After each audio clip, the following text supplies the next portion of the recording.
Jimmy Stewart opened his mouth and destroyed an innocent man with the truth. The words left his lips like bullets, and when the smoke cleared, a good man's life lay in ruins. Jimmy had done the right thing. He had told the truth, and for the rest of his days he would wonder if that truth had been worth the price. This is the story of a choice that changed everything. It was October 1952. Jimmy Stewart walked into his Beverly Hills home expecting silence and found 3 men in expensive suits waiting for him like death itself. The tall one stood up slowly, like a predator acknowledging prey. "Mr. Stewart, we need to talk." Jimmy recognized him immediately. Lawrence Brennan, studio executive, a heavy-set man with cold gray eyes who collected souls like poker chips. Jimmy had never seen him look nervous before. That should have been his first warning. "It's about Eddie Walsh," Brennan said. Eddie Walsh, 25 years old, bright-eyed kid from Ohio with big dreams, found dead in his cramped apartment 3 weeks ago. Gas leak, the police said. Suicide. But Jimmy knew Eddie Walsh wasn't the type to give up. The kid had grown up poor in Youngstown, working since he was 12 to help feed his younger sisters. He'd saved every penny for 2 years to buy a bus ticket to Hollywood. Eddie Walsh didn't quit on anything, ever. So when the smart-spoken actor looked at these 3 men, he had a sinking feeling that Eddie hadn't quit on life either. Eddie was asking questions, Brennan continued, about things that happened during the war, things that certain people would prefer to keep buried forever. Jimmy felt ice spread through his veins like poison. During World War II, he'd flown bombing missions over Germany, but there had been secret missions too, classified operations, missions that officially never happened. What Jimmy didn't know was that this moment would force him to choose between his conscience and his survival, and either choice would haunt him until his dying breath. "We think Eddie was getting close to something that could embarrass important people, including you, Jimmy." "I don't have anything to hide," the principled actor said quietly, though his hands were trembling like autumn leaves. Brennan smiled like a shark tasting blood. "Everyone has something to hide, Mr. Stewart. The question is whether you're smart enough to keep it that way." Over the next hour, Brennan laid out Jimmy's nightmare. During the war, Jimmy had been involved in a bombing run that went catastrophically wrong. Civilians had been killed, hundreds of them, refugees fleeing the advancing Red Army, women, children, families who trusted American planes to protect them. The target was supposed to be a munitions factory outside Dresden, but intelligence was wrong, dead wrong. The military had covered it up, classified it, blamed it on German fire. Jimmy and his crew were sworn to secrecy, but Eddie Walsh had found something: flight records, testimony, proof that the official story was a lie. "Now Eddie's dead," Brennan said, lighting a cigarette, and his inconvenient questions died with him. Case closed. Jimmy stared at the 3 men, his voice barely above a whisper. "You killed him." "I didn't say that. I'm just telling you that Eddie Walsh is no longer asking uncomfortable questions, and you won't be answering any, unless you want to join him." The threat hung in the air like smoke. Jimmy didn't sleep that night. He sat in his study until dawn broke over Los Angeles, staring at a war photograph that used to make him proud. Him and his crew standing in front of their B-24 Liberator, young faces full of hope. They had no idea what was coming. His hands shook as he picked up the frame. The glass was cold against his palms, but not as cold as the memory that followed. January 1944, the mission that changed everything. Intelligence said they were targeting a munitions factory outside Dresden, but when Jimmy's bombardier looked through the bomb sight, he saw the truth. "Captain Stewart," the voice crackled over the radio, "those aren't soldiers down there. Those are civilians. I can see children. 30 seconds to decide. Abort the mission and face court-martial, or follow orders and live with the blood." Jimmy closed his eyes in his study and felt his chest constrict, just like it had that day at 20,000 feet. The same crushing weight. The same impossible choice. He'd chosen to follow orders. 342 people died that day. 342 names that Jimmy would count in every official report for the next 8 years. The military buried the truth. Jimmy buried his conscience. But Eddie Walsh had dug both up, and now Eddie was dead too. But what Jimmy was about to discover would prove that even ghosts could choose to fight for justice. The next morning, Detective Ray Morgan called. "Mr. Stewart, I'm investigating Eddie Walsh's death. I need to ask you some questions." Jimmy's coffee cup rattled against the saucer. "What kind of questions?" "Eddie had your name in his notes, along with dates from 1944. Jimmy closed his eyes and saw those refugee faces again.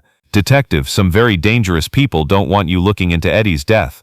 I'm not interested in dangerous people, Mr. Stewart. I'm interested in the truth. Detective Morgan came to Jimmy's house that afternoon. Small man with tired eyes and a worn notebook. He sat in the same chair where Brennan had made his threats. Tell me about Eddie Walsh.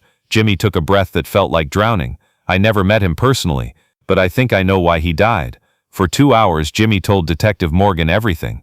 The bombing, the refugees, the cover-up, the threats. When he finished, Morgan closed his notebook. Mr. Stewart, you're wrong about why Eddie Walsh died. Jimmy stared at him. What do you mean? Eddie wasn't investigating war crimes. He was investigating something much more recent. Morgan opened his briefcase and pulled out photographs. Men in expensive suits shaking hands in back alleys. Briefcases full of cash, Brennan's face clearly visible. Eddie was blackmailing Lawrence Brennan. But not about the war, about mob money. Brennan's been laundering cash for organized crime through studio productions. Eddie found out and tried to shake him down. The world shifted beneath Jimmy like an earthquake. So the war story was just leverage to keep you quiet.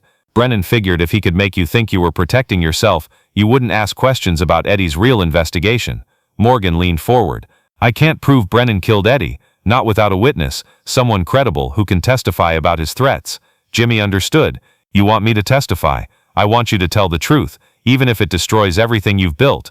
That's when Jimmy realized what justice would cost. To convict Eddie's killer, he would have to confess to killing hundreds of innocent people. His war hero image would die. His career might die with it. But Eddie Walsh, that earnest kid from Ohio who'd worked 2 jobs to support his sisters, deserved justice, even if it cost Jimmy everything. But Jimmy was about to shock himself with what he was capable of. 3 days later, Jimmy Stewart sat in a downtown Los Angeles courtroom, facing the most important choice of his life. Lawrence Brennan's murder trial had become Hollywood's biggest story. Reporters packed the gallery. The prosecution's case was weak without Jimmy's testimony. He was their only hope. Jimmy's hands wouldn't stop shaking as he walked to the witness stand. The courtroom was dead silent. He could feel Brennan's eyes on him like ice picks. Mr. Stewart, the prosecutor began, did Lawrence Brennan threaten you? This was it. Jimmy could lie, protect himself, let a killer walk free, or he could tell the truth and watch his world burn. Jimmy looked across the courtroom at Brennan. The studio executive was smiling confidently. He thought Jimmy would never sacrifice himself for a dead stagehand. He was wrong. Yes, Jimmy said quietly. He threatened me. The courtroom erupted like a volcano. Brennan's smile died. What did he threaten you about? Jimmy closed his eyes and felt the familiar tightness in his chest. About something that happened during the war. Something I've regretted every single day for 8 years. For the next hour, Jimmy Stewart told America about the bombing, about the refugees, about the cover-up, about his guilt and shame. His voice never wavered, but inside he was falling apart. The courtroom was silent as a tomb. And Mr. Brennan used this information to threaten you. He said if I pursued Eddie's investigation, he would expose what I did during the war. He said it would destroy everything I'd built. But you're testifying anyway. Jimmy looked directly at Brennan. Because Eddie Walsh was trying to do the right thing. He died for it. If telling the truth about my mistakes helps convict his killer, then that's what I have to do. The defense attorney stood. Mr. Stewart, you admit to killing hundreds of innocent people. How can this jury trust a war criminal? The words hit like physical blows, but Jimmy straightened and faced the jury. You're right, I killed innocent people. I've lived with that guilt every day for 8 years. But that guilt doesn't change what Lawrence Brennan did to Eddie Walsh. If anything, it makes me more determined that Eddie's death won't be covered up. Brennan was convicted 3 days later. The jury deliberated less than 2 hours. But that wasn't the end. Something beautiful happened next. Something that would heal Jimmy's broken soul. The day after the verdict, Jimmy's phone started ringing. Not reporters, veterans, men who had carried their own war secrets for 8 years. Mr. Stewart, the first caller said, his voice shaking with years of suppressed emotion. I was in the Pacific. We bombed our own men by mistake. Wrong coordinates from command. I've never told anyone, not even my wife after 40 years of marriage. But watching you testify on television, maybe it's time I stopped carrying this burden alone. The calls kept coming. Dozens, then hundreds. Veterans who had been drowning in guilt, suddenly finding they weren't alone. Jimmy started meeting with them. Small groups at first, then larger gatherings. Men who finally had a safe place to speak the unspeakable. The war was hell, Jimmy would tell them. We all did things we wish we could undo, but hiding them doesn't honor the dead. it just kills us slowly. These broken men didn't just share their pain, they began to heal each other. They discovered that the truth didn't destroy them, it set them free. Within months, the group had grown to over 200 members. They created a movement that would change how America treated its returning heroes. But the price of Jimmy's honesty followed him like a relentless shadow. Studio executives whispered behind closed doors that he was damaged goods now. Directors who had once fought for his talents suddenly wouldn't return his agents' calls. Fan mail that had once praised his heroic roles turned vicious and harsh, with letters calling him a baby killer, a fraud, a coward who had hidden behind his uniform. Jimmy would read these letters alone in his study late at night, his hands shaking like they had in the courtroom. The cost was real, but so was deep, true redemption. His remaining movies became more popular with audiences who saw something new in his performances, a depth born of real pain and real redemption. It's a Wonderful Life was re-released in 1953. This time audiences understood George Bailey's despair. They saw a man who had made terrible mistakes but chose to keep fighting for what was right. And then came the moment that would complete Jimmy's healing. A year after the trial, Detective Morgan called. "Eddie Walsh's mother wants to meet you." Mrs. Walsh lived in a small apartment in East Hollywood. She was a tiny woman with Eddie's bright eyes and work-worn hands. She showed him photographs of Eddie, baby pictures, school pictures. Eddie at 14 working to help pay rent. Eddie at 18 holding his high school diploma, the first in his family to graduate. Eddie at 23 grinning beside his beat-up Chevy the day he left for Hollywood. "Detective Morgan told me what you did," she said softly. "How you risked everything to make sure Eddie's killer faced justice." Jimmy stared at his hands. "I should have acted sooner, if I hadn't been so afraid." "Mr. Stewart," she interrupted, "my Eddie was trying to do the right thing too. He found out about those crimes and tried to stop them, but he was just a boy from Ohio with a big heart." She took Jimmy's hands in both of hers. "You finished what my boy started. You made sure his death meant something." Tears ran down Jimmy's weathered face like rivers of 8 years' worth of grief finally finding their release. "Mrs. Walsh, I killed innocent people during the war. I don't deserve your thanks or your forgiveness." "Mr. Stewart," she said gently, "war makes monsters of good men sometimes. But the measure of a man isn't his worst moment. It's what he does after. You chose truth over safety, justice over comfort. That's what heroes do." As Jimmy drove home that evening, he realized something profound had shifted. For 8 years he had believed the truth would destroy him. Instead, it had saved him. Lawrence Brennan died in prison 3 years later. The mob connections he had tried to hide were exposed. Dozens of criminals were arrested. The corruption that killed Eddie Walsh was dismantled, all because Jimmy Stewart chose truth over silence. Years later, when people asked about that day in court, Jimmy always gave the same answer: "I thought telling the truth would end my career. Instead, it was the most important thing I ever did." But privately, Jimmy knew something deeper. The truth hadn't just saved his career, it had saved his soul. For 8 years he had gone to sleep seeing the faces of those Dresden refugees. 342 people whose names he would never know. After the trial, something changed. The nightmares didn't disappear, but they became bearable. The guilt remained, but it no longer crushed him. Jimmy realized that the secret wasn't what had been killing him. It was the isolation, the loneliness of carrying that burden alone. When he finally spoke the truth, something broke open inside him. The shame lost its power. "Truth is like a broken bone," he would tell the veterans who sought his counsel. "It hurts like hell when you said it, but it's the only way it heals right." In 1960, Jimmy received a letter from Germany. A woman named Anna Hoffman wrote about the bombing near Dresden in 1944. "My family was in that camp," she wrote. "My parents and brother died that day. For years I hated the Americans who did this.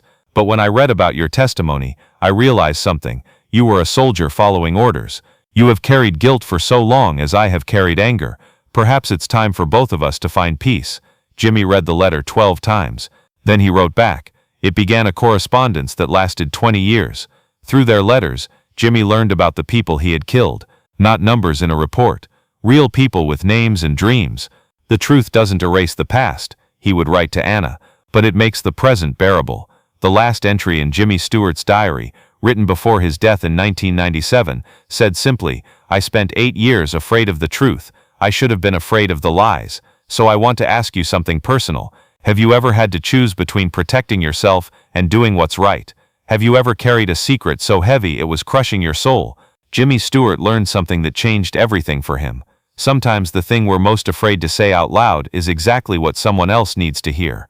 The truth doesn't always destroy us. Sometimes it's the lies that kill us, one silent day at a time. If Jimmy's story moved you the way it moved me, maybe it's because you recognize that choice, that moment when we have to decide who we really are when nobody's watching. And if you know someone who's carrying a burden too heavy for one person to bear alone, maybe they need to hear this story too. Because sometimes the bravest thing we can do is tell the truth, even when it scares us, even when it costs us, even when we don't know how the story ends. That's what real heroes do. They choose truth over comfort, justice over safety, love over fear, and maybe, just maybe, that's exactly who you've always been too.